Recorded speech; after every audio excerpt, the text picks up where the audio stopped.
మన సొంత జడ్జిమెంట్లు వెంటనే ఇవ్వడం మీడియా మానేస్తే బెటర్. నోటికొచ్చిన జడ్జిమెంట్ ఇచ్చేసి దాని రూట్లో తిరుపతిలో అక్కడ మనం అది లాస్ట్ డెస్టినేషన్ చాలా ట్రైన్స్కి.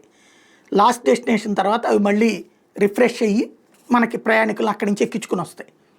అలాగా రాయలసీమ ఎక్స్ప్రెస్, షిరిడి ఎక్స్ప్రెస్ ఆ తిరుపతిలో ప్రయాణికులు దించేశాక లూప్ లైన్లో ఉంచుతారు. లూప్ లైన్ అంటే రైళ్ళు నడిచే లైన్ కాకుండా ఉండేటటువంటిది, పక్కన పెట్టేటటువంటిది అనమాట.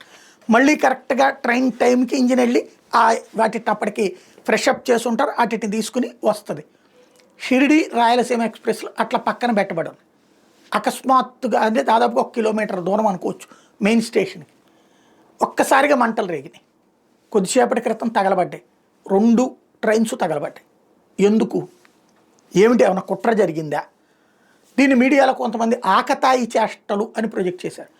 ఆకతాయి చేష్టలు 2 ట్రైన్లు తగలబడే అంత చేష్టలు ఎప్పుడూ ఉండదు. అక్కడ 2 రకాలు ఉంటుంది.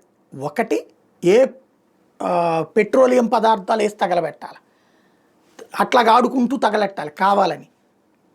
లేదు అంటే కనుక ఆ ప్రాంతంలో అంటే లోపల ఏదన్నా వేరే ప్రయత్నం ఏమన్నా చేశారా అంటే ఏ ఆర్గనైజ్డ్ ప్లాన్డ్గా ఏమన్నా తర్వాత స్టేషన్లో ప్రయాణికులు ఎక్కాక చేద్దాం అనుకోండి. ఎందుకంటే ఈ మధ్యన రైళ్లనే టార్గెట్ చేస్తున్నటువంటి సంఘటనలు పెద్ద ఎత్తున కనబడుతున్నాయి. దేశవ్యాప్తంగా అనేక కుట్రలు చూసాం కాబట్టి అనుమానించాల్సినటువంటి అవసరం ఉంది.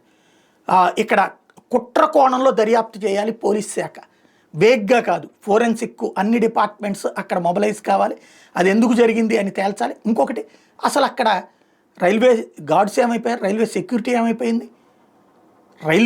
రైలు అదేదో ఊరి చివర పారేసి వచ్చిన ప్రదేశం కాదు కదా, రైల్వే స్టేషన్ దగ్గరలో ఉన్నటువంటి ప్రదేశం కదా.